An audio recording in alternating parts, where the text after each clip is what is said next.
오늘은 여호수아 세 번째 시간이 되겠습니다. 아간이 처형된 후 하나님은 여호수아 장군에게 아이성을 공격할 수 있는 작전을 미리 이렇게 친히 말씀을 해 주십니다. 너는 아이성으로 올라가서 아이성 뒤에 복병을 둬라 이렇게 말씀을 해요. 그래서 여호수아 장군은 이 말씀을 듣고 용기를 내서 다시 올라갑니다. 올라가는데 전에는 3,000명을 보냈잖아요. 딱 10배를 보내요. 3만 명을 보내요. 밤에 미리 사람들을 올려보내서 여기저기 복병을 두고 낮에 아침에 사람들을 데리고 올라가요. 아이성 사람들은 자신감이 있어요. 전번에 한번 붙어봤더니 쉬웠거든요. 소문으로만 들을 때는 정말 무시무시한 군대인데 정작 붙어보니 아무것도 아니거든요. 그러니까 이번에도 자신 있어 하고 아이성 문을 열고 자기들 스스로 뛰쳐나왔어요. 뛰쳐나와서 싸우는데 이번에도 역시 이스라엘 군대는 도망치기 시작했어요. 신나게 추격해 갔죠. 아이성 문은 열렸고 아이성은 텅 비었어요. 그러니까 뒤에 숨어있던 복병들이 들어가서 아이성을 불태웁니다. 지난번에 패배를 활용한 기가 막힌 전술이었죠. 그렇게 아이성은 깨집니다. 아이성은 모조리 불태워버렸고 모두 죽이고 돌무지로 남았어요. 아이 왕은 여호수아 앞에 끌려와서 나무에 달려 죽입니다. 여자들은 재미없죠. 이게 남자들이 이야기잖아요. 이 전쟁은 최대한 간단하게 설명했어요. 근데 이 전투에서 우리가 교훈이 있다는 거예요. 이 전투가 왜 기록이 됐냐는 거예요. 그것도 성경에. 자, 여호수아 장군은 하나님으로부터 이 성을 공격할 때 승리를 약속받았어요. 이제 승리는 따놓은 당상이에요. 그런데도 여호수아의 그 태도를 보면 정말 주도 면밀하게 최선을 다했다는 거예요. 이게 교훈이에요. 우리는 하나님이 우리와 함께 하시고 어떤 약속을 하면 가만히 있어도 저절로 그 약속이 이루어지는 줄 착각을 해요. 아니에요. 인간도 최선을 다해서 그것을 이루기 위해서 노력을 해야 된다는 거예요. 그래서 믿음으로 행하지 않으면 아무 일도 일어나지 않아요. 아무리 믿음이 산처럼 높다고 해도 그가 움직이지 않는 한 아무런 일도 일어나지 않아요. 왜 이러실까요? 아니 약속을 했으면 가만히 있어도 아이성에다 불을 확 내려가지고 다 깨끗이 태워버리고 들어가자 이러면 얼마나 멋있습니까 하나님이. 얼마나 우리가 하나님 믿기에 지당하고 또 쉽습니까? 근데 그렇게 안 하신다는 거예요. 인간들이 최선을 다해서 싸우게 한다는 거예요. 왜 그렇게 하느냐? 여기 본질이 있어요. 하나님은요, 우리를 도우시는 분이지 우리의 종이 아닙니다. 그래서 우리가 최선을 다하지 않으면 하나님 우리 돕지 않아요. 만약 거꾸로 뒤집어서 우리가 최선을 안 하는데도 하나님이 그 일을 해주신다면, 약속했기 때문에 어쩔 수 없이 해줘야만 한다면 그럼 도와주는 거예요. 이건 도움이 아니고 시중 둔다 그래요. 누가 주인이죠 그러면? 인간이 주인이 되어버려요. 하나님은 우리를 도우려는 분이지 우리 시중 두려는 분 아니에요. 제가 이 교회에 이사를 올 때 정말 고생 많이 했어요. 제가 계약만 6번 뒤집어졌어요. 아니 주겠다고 해놓고 계약하자면 다음 날이면 다른 사람이 채가고, 두 번째 계약하려면 주인이 마음 바뀌고, 또 세 번째 계약하려고 또 75평짜리를 계약하려고 그 너무 비싸가지고 좀 깎으려고 아무리 노력을 했는데 안 깎아줘서 6개월을 흥정하다가 원하는 돈 다 줄 테니까 계약하자 했더니 그 다음날 주인이 또 마음이 바뀌었어요. 그렇게 6번을 계약이 뒤집어지니까 제가 너무 힘들어가지고 막 밤 12시에 건물 찾으러 돌아다니면서 정신 나간 사람처럼 성도들 데리고 이 건물인가? 이 건물 좋아 보이지 않아? 막 이러고 돌아다녔어요. 6번을 뒤집힌 다음에 이 건물 오니까 야, 이거구나 하고 계약을 했어요. 그리고 이 건물 공사하시는 분들이 입에서 이런 말이 나왔어요. 이 건물은 정말 하나님이 예비하신 건물이라고. 그래서 우리가 이 건물 인테리어 잘하고 들어왔잖아요. 여러분들은 좋았지만 저는 화가 잔뜩 났어요. 아니, 어차피 이곳 예비했으면 그냥 처음부터 여기를 인도해 주시면 얼마나 좋겠어요. 그러면 좋지 않을까요? 왜 이렇게 사람 애간장 다 녹이고 고생고생해서 들어오게 했냐 하는 거예요. 만약 이런 노력 없이 일사천리로 일이 이루어진다면 나는 한없이 기고만장했을 거예요. 하나님 보고 명령을 했을 거예요. 다음번에는 저거 가져오셔요. 4층에 우리 지금 괴롭히는데 내쫓아 주세요. 6층이 지금 6층 때문에 우리가 노래도 제대로 못하고 스트레스 잔뜩 받는데 저거 쫓아내 주세요. 멋있어 보입니까? 이 신앙이. 이런 신앙 여러분 추구하세요? 그러면 하나님이 그래 알았어.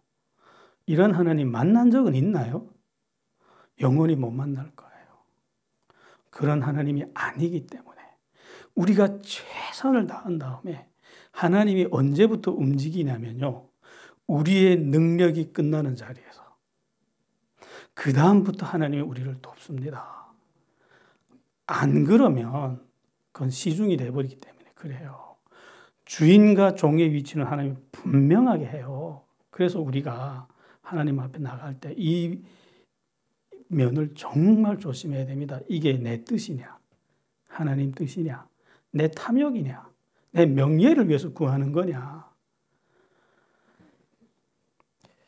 아이성까지 멸망을 당하니까 가나안 남방 지역 왕들이 뭉치기 시작해요. 이제는 두고 볼 수 없거든요. 이젠 다음 차례는 자기들이니까.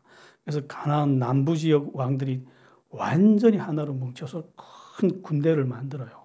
이제는 힘을 합쳐서 저 이스라엘 군대와 싸우자 이렇게 된 거예요. 그런데 기브온성 사람들만은 생각을 좀 다르게 했어요. 이 사람들은 지혜로워요.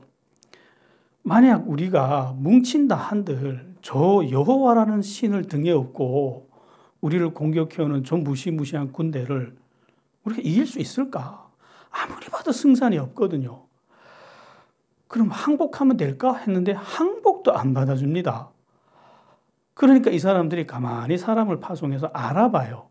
어떻게 하면 살 길이 없나 봤더니 이들이 법을 가만히 들여다봤더니 법이 이렇게 생긴 거예요. 상대가 전쟁을 원하지 않으면 전쟁을 할 수 없게 생겼어요. 그게 우리 율법을 봤잖아요. 전쟁법이 그렇게 생겼습니다. 신명기 20장에 보면 상대가 평화를 구하면 너희는 싸우지 말라고 이렇게 돼 있어요. 이걸 본 거예요. 근데 이게 가나안 족속에게는 해당되지 않아요. 그러니까 꾀를 부린 거예요. 완전히 썩은 부대에다가 포도주 잔뜩 담고 떡도 다 곰팡이 쓴 떡, 신발도 다 해진 신발, 너덜거리는 넝마 같은 옷을 입고 가서 이렇게 말을 하는 거예요. 우리가 먼 곳에서 왔다고. 정말 행색과 그 떡이랑 곰팡이 낀 거 보니까 막 6개월 정도는 걸어온 사람들처럼 보이거든요.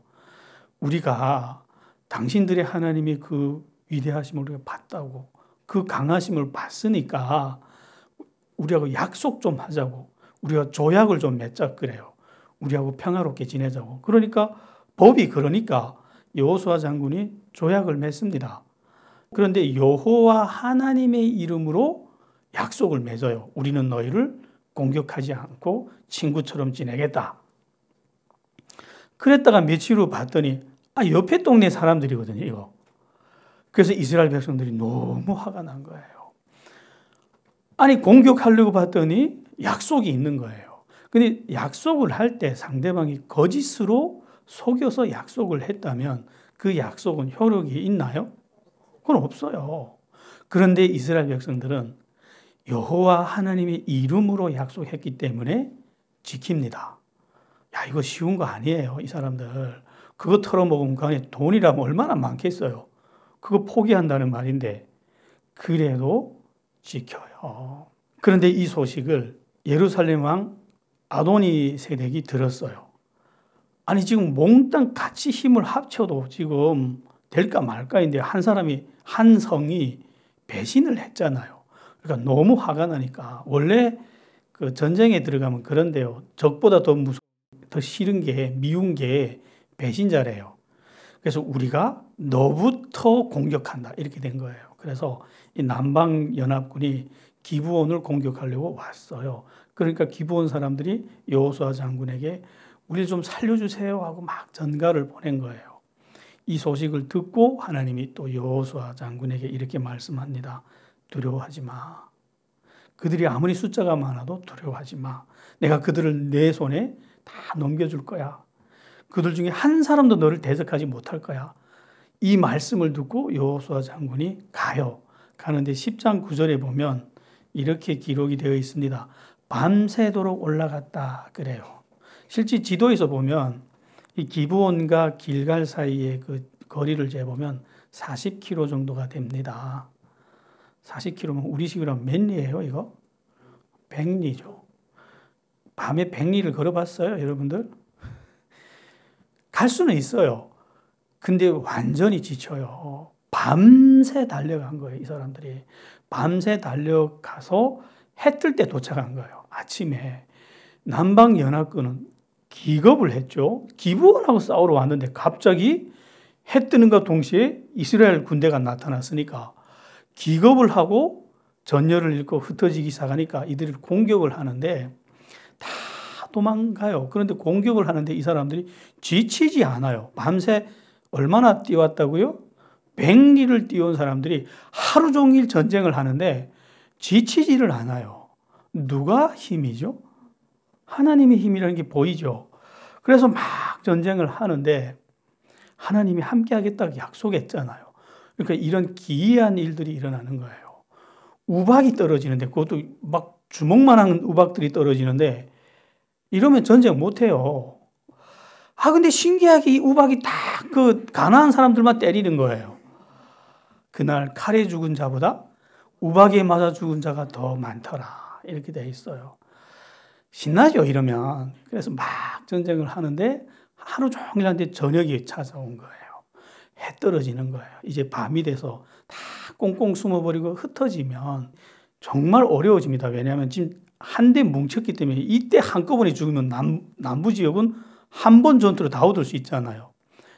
이들이 흩어져 버리면 그 하나하나 찾아서 각계 전투를 해서 긁어내야 되는데 힘들어진다는 걸 아니까 여호수아가 하나님께 기도하고 이런 명령을 했어요. 태양아, 너는 기브온 위에 서라. 달아, 너도 그쪽에 서 있으라. 그랬더니 밤이 안 오는 거예요. 정말 밤이 오기를 간절히 기다렸는데 밤이 안 와요. 봤더니 태양이 가만히 서 있어요. 싸울 수 있을까요? 이 무서운 힘. 그래서 그들은 다 죽어요. 전멸됩니다. 5명의 왕들은 그들에게 잡혀서 다 죽습니다. 그리고 남방 지역 성읍들은 이미 주력군이 다 소멸됐으니 상대가 안 되죠. 차례차례 접수해서는 여리고성처럼 모두 불태우고 모두 죽여요. 왜 이렇게 했는지 그 배경을 우리는 알아야 돼요. 그 고대인들은요, 땅에서 생산되는 곡식과 육축에 의지해서 살아왔어요. 그러다 보니까 이들에게는 가장 중요한 건 생육과 번성이었어요. 그런데 이들이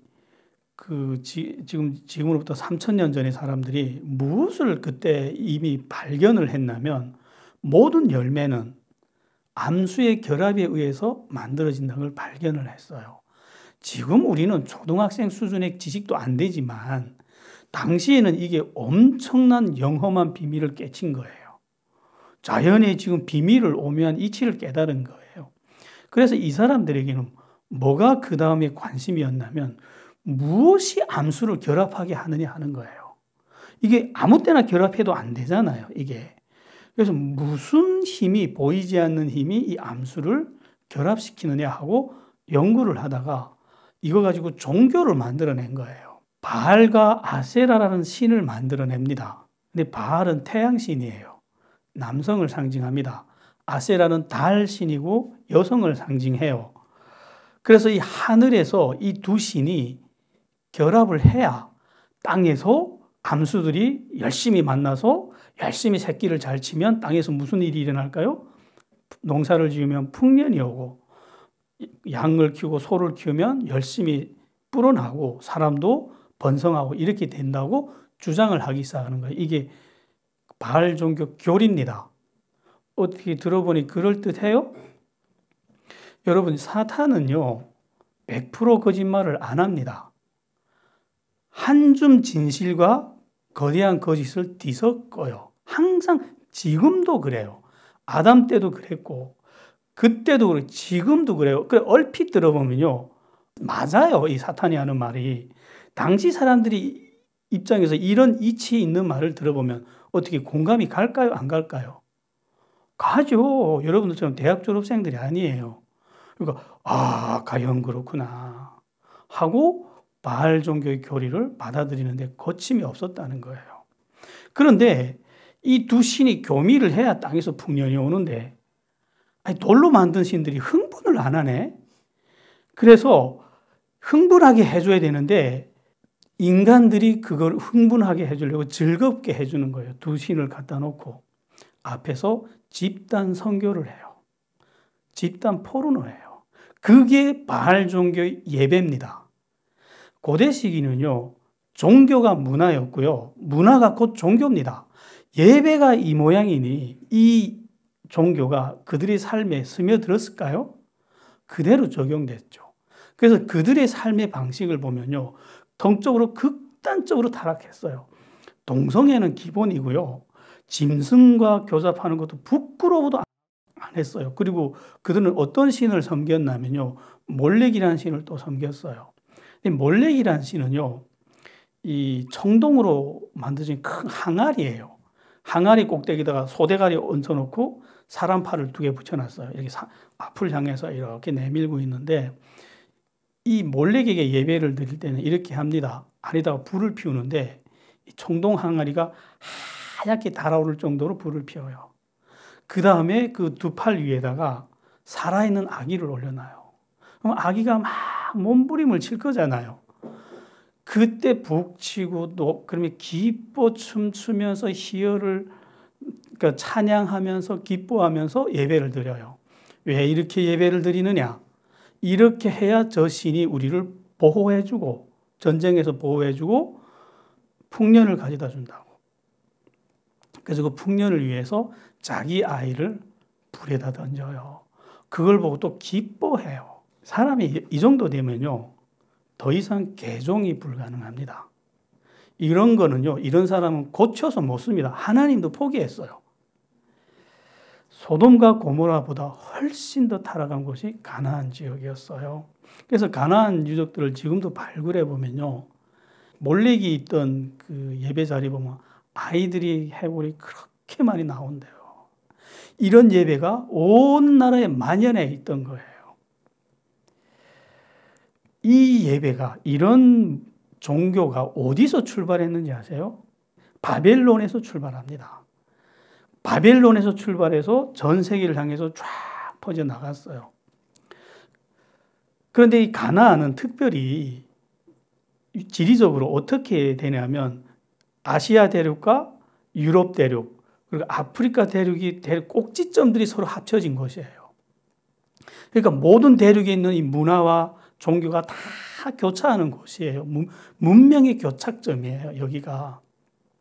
그러다 보니까 여기가 가장 극성스러웠어요. 거기를 지금 하나님이 들어가는 거예요. 자기 백성들을 데리고.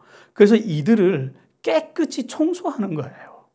이 타락한 문명의 정점을 깨끗이 청소해서 없앤 다음에 거기에 하나님 신앙, 여호와 신앙을 심자는 것이 하나님의 뜻이에요.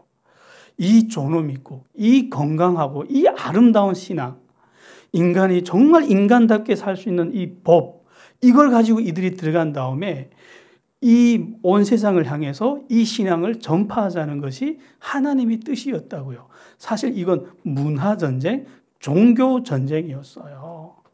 여호수아는 이런 하나님의 뜻을 알기 때문에 모든 족속을 진멸하면서 청소해 나가기 시작했습니다. 이 기브온 전투를 통해서 여호수아는 가나안 남쪽 지역을 한꺼번에 얻을 수 있었어요. 그런데 이 전쟁을 통해서 이들은 큰 걸 하나 깨달았어요. 하나님과 함께 싸우려면 믿고 나가서 싸울 때 우리가 경건해야 된다는 거예요. 여러분, 기독교인에게 있어서 믿음도 반드시 필요한 요소이지만 믿음이 있다고 해서 경건을 배제하면 힘이 없어져요. 강하고 숫자가 많다는 건 이들에게 아무 의미 없었어요.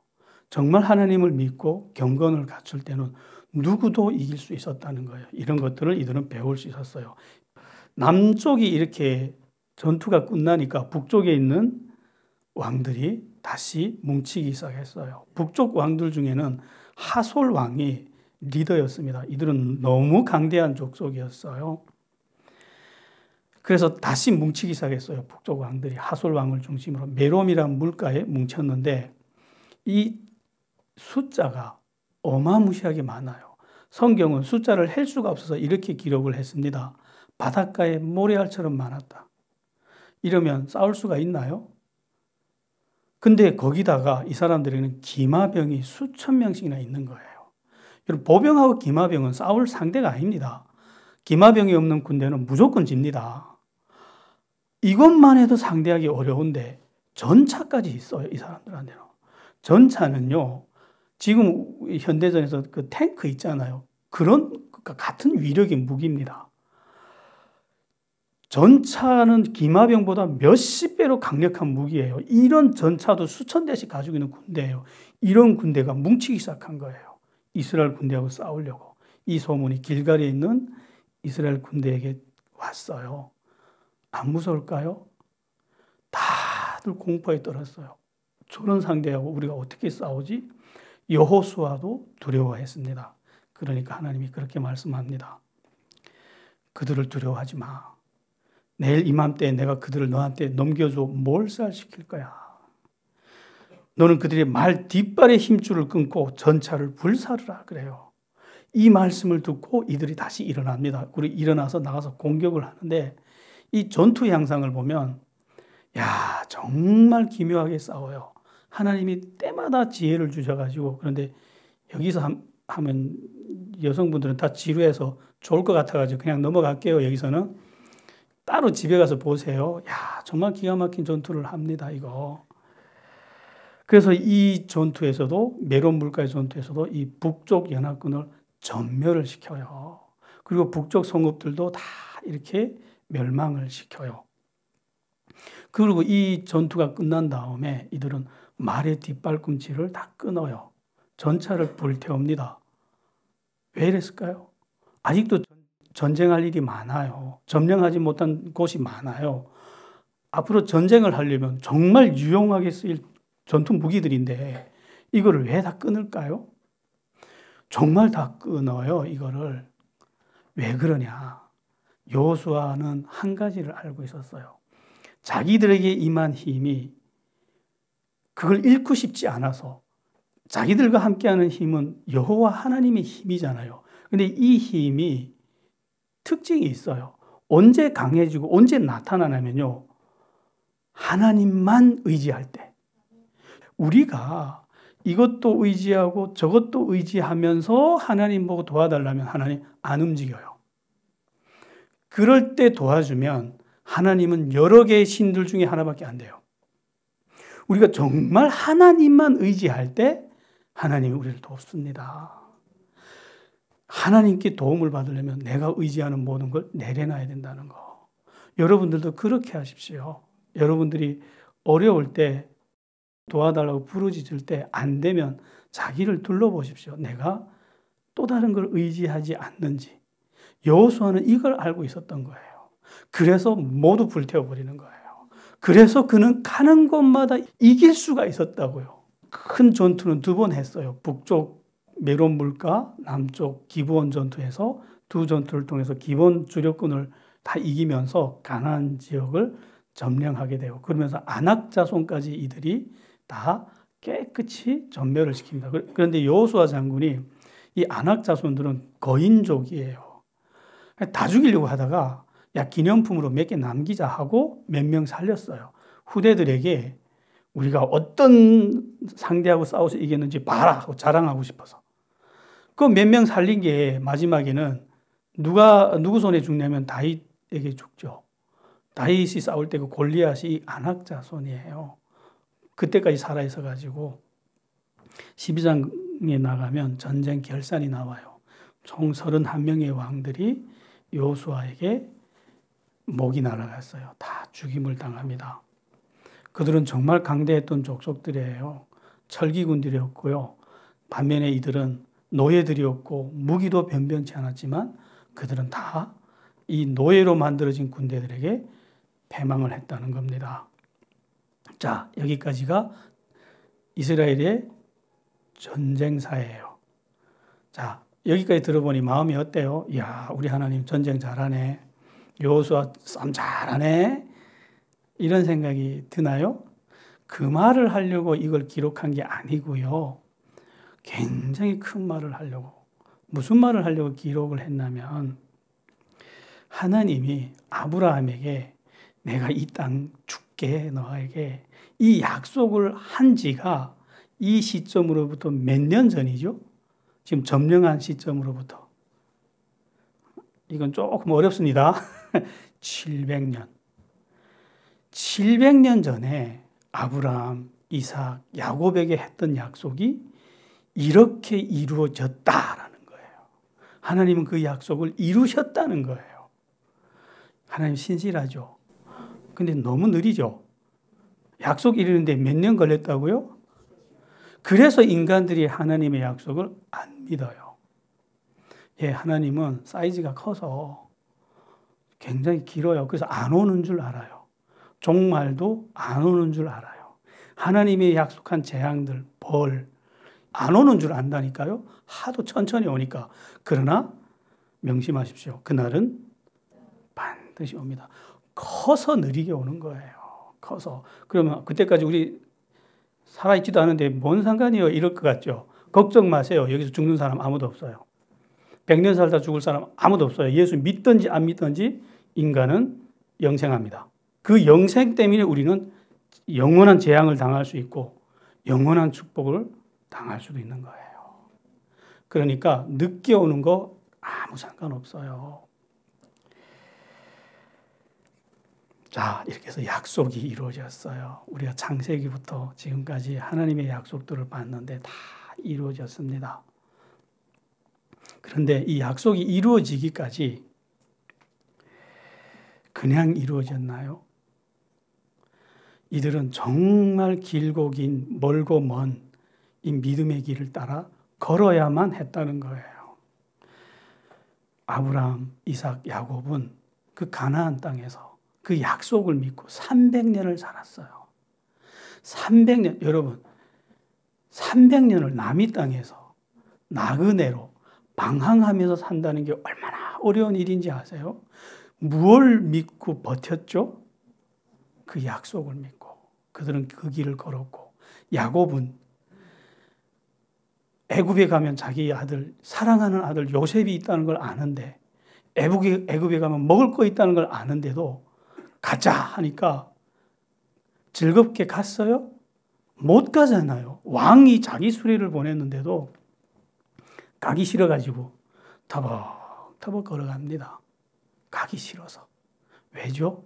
가면 자기의 후손들이 종이 된다는 걸 알거든요. 400년 동안 종살이 하는 길로 가야 된다는 걸 아니까 못 가는 거예요. 그런데 그 야곱에게 하나님이 나타나서 400년 후에는 내가 큰 재물을 가지고 다 데리고 나올게. 그거 믿고 내려간 거예요. 지금은 종의 길로 들어가지만 언젠가는 하나님이 우리 이 족속을 데리고 나올 거야. 그거 믿고 걸어갔어요. 그리고 모세가 왔어요. 약속대로 하나님이 구원자를 보냈어요. 모세는 이들을 구원한 다음에 어디로 갔냐면요. 정상적인 사람이라면 가나안으로 가는 넓고 편한 길이 저쪽에 있어요. 저쪽으로 가면 넓은 대로가, 약속의 땅으로 가는 대로가 있는데 이 사람은 바다 쪽으로 데려가기 시작한 거예요. 왜? 하나님이 그쪽 데려가라니까. 이거 정말 정신 나간 짓입니다, 여러분. 거기 가서 그는 바다가 갈라지는 길을 경험했고 그 길을 넘어서 광야에서 40년을 하나님이 그 약속들을 믿고 언젠가는 저 약속의 땅을 준다는 그걸 믿고 40년을 방황했던 거예요. 그리고 여호수아는 그 약속을 믿고 들어오려고 했는데 전쟁을 해야 됐다는 거예요. 하나같이 인간으로서는 불가능한 전쟁이었어요. 기적의 전쟁을 통해서 그는 이 약속의 땅을 얻었다는 거예요. 이 멀고 먼 700년의 길을 걸으면서 그들은 이 신비롭고 큰 힘이 자기들한테 있다는 걸 알게 됐어요. 믿음의 힘이, 경건의 힘이 얼마나 크고 위대한지를, 그래서 이거를 기록을 써서 우리에게 넘겨줬어요. 훗날 하나님을 따라가는 사람들도 이 힘을 얻으라고. 자, 정리할게요. 히브리서에서 보면 이 가나안 땅은 안식의 땅이라고 말을 합니다. 그리고 유대인들에게는 이 안식의 땅이 당시 복음이었다고 해요. 왜? 400년의 종살이와 40년의 방랑생활을 한 그들에게는 가장 간절히 원하는 게 안식의 땅이었거든요. 그런데 이 안식의 땅은요, 기이한 것이 보였어요. 거민을 삼키는 땅, 너무 강한 족속들, 전쟁을 해야 되는데 또 탐나지도 않아. 그 땅이. 그런 땅을 만나서 그 사람들은 다 포기했어요. 믿음이 없는 사람들의 눈에는 그 약속의 땅에 젖과 꿀이 흐르는 땅을 발견하지 못했다는 거예요. 그러나 믿음이 있는 사람들은 완전히 다른 걸 봤죠. 정말 아름다운 땅을 봤죠. 어떻게 똑같은 사람이 똑같은 걸 보는데 이렇게 다른 걸 볼 수 있을까요? 그건 믿음의 눈 있느냐 없느냐의 차이였어요. 그런데 이 길을 들어오는 과정에 수많은 여종과 고난과 전쟁이 있었는데 이걸 보고 뭐라고 하냐면요, 여과장치라 그래요. 구원은 받았는데 약속의 땅으로 들어가는데 믿음이 있는 사람과 없는 사람을 걸러내는 여과장치였어요. 그래서 믿음이 없었던 출애굽 1세대는 아무도 들어가지 못해요. 그들은 약속의 땅을 얻지 못해요. 애굽을 탈출할 때는요, 전쟁이 없었어요. 하나님이 다 해줬거든요. 그들은 믿음을 가지고 전쟁할 이유가 없었어요. 그냥 나왔어요. 그래서 구원은 은혜였어요. 그리고 공짜였어요. 그러나 약속을 얻으려면 그 험한 길을 걸어가야 했고, 그리고 전쟁에서 이겨야만 했다는 거예요. 지금은 다를까요? 하나님은 우리에게 영원한 안식을 약속했어요. 우리는 다 구원을 받았습니다. 예수 믿는 그 순간 우리는 하나님의 자녀로 받아들여졌습니다. 그렇지만 구원과 안식의 사이는 길이 있다는 거예요. 그 길이 누구냐면 예수님이에요. 내가 길이야. 이 길을 통하지 않고는 하나님께로 갈 수 있는 사람이 없어. 근데 그 길은요, 인격이에요. 인격을 가진 길이에요. 그래서 믿는 자에게만 열리고 안 믿는 자에게는 안 열립니다. 그래서 그 길 앞에서 믿음이 없는 사람들은 다 넘어질 거예요. 그리고 그 약속의 땅으로 가지 못할 거예요. 자, 그럼 하나님이 우리에게 약속한 천국, 저 영원한 천국, 여러분 들어가셨나요? 이제 죽으면 갈 거죠? 못 갑니다. 제가 장담하는데 못 가요. 왜? 2000년 전에 여기 왔는데 여기서 못 만나면요, 죽어서도 만날 기대하지 마세요. 여기 있습니다, 천국. 여러분, 하늘에 가서는 완성된 진짜 모형은 이미 이 땅에 2000년 전에 예수님과 함께 이 땅에 와 있어요. 근데 그 땅이 어떻게 생겼는지 한번 제가 조금 소개해 드릴까요? 들어가고 싶은지 안 들어가고 싶은지 감을 잡아보세요. 그 땅은요, 전쟁을 해야 돼요. 누구하고 전쟁하냐면 마귀와 싸워야 돼요. 그 상대할 수 없는 마귀와 싸워서 이기고 얻을 수 있는 게 뭔지 아세요? 나눠줘야 되고 낮아져야 되고. 어떻게 탐나세요? 네. 부자 되는 게 아니고요, 저주해야 되고 섬겨야 되고 이런 삶이에요. 도무지 들어가고 싶지 않을 거예요. 믿음이 없는 사람들은. 그러나 하나님을 아는 사람들은 그 속에 깃들어 있는 하나님만이 주실 수 있는 기쁨, 인간의 존엄, 용서할 수 없는 사람을 용서할 때 인간이 누릴 수 있는 그 위대한 존엄, 나눠주는 자의 그 충만한 축복, 마음에서 누리는 천국, 섬기는 자의 높음, 이런 것들을 하나하나 맛을 보면서 이 땅에 임한 천국을 여러분들이 맛을 보게 될 거예요. 그 땅을 맛본 사람들은 이제 확신하세요. 내가 이 몸을 떠나는 날, 나를 반겨 맞아주시는 주님을, 그 얼굴을 내가 만날 수 있다는 걸 확신하세요. 그런데 여기 들어가는 과정은 길어요. 사람들은 그래 주눅이 들 거예요. 와, 우리가 저 길 갈 수 있을까? 여러분, 아브라함이 25년을 걸어서 그 안식에 들어갔대요. 그럼 우리도 25년 들어가야 되느냐? 여러분, 아브라함은요, 믿음의 조상으로 빚어야 되니까 25년씩 걸린 거예요. 여러분들은 몇 년 걸릴까요? 그러면? 모르겠어요. 제가 한 15년 걸린 것 같아요. 왜? 목회자가 돼야 되니까. 성도의 믿음 가지고는 안 되잖아요. 그렇다고 그럼 우리도 15년? 아니, 사람마다 다르겠지만 그렇게 길지 않아요. 그러나 그 여정을 거쳐야 그 빛나는 내 안에 임한 그 천국을 누릴 수 있을 거예요. 거기서부터가 우리의 안식입니다. 기도할게요. 하나님, 안식의 땅을 가는 여정을 봤어요. 하나님, 우리도 이 길을 걷게 하여 주십시오. 하나님을 이용해서 부자 되고 형통하는 삶이 아니라 참 하나님의 사람들이 되는 이 과정을 우리도 걸어가게 하여 주십시오. 그래서 이 땅에서부터 천국을 누리는 하나님의 백성들이 되게 하여 주시옵소서. 예수님 이름으로 기도했습니다.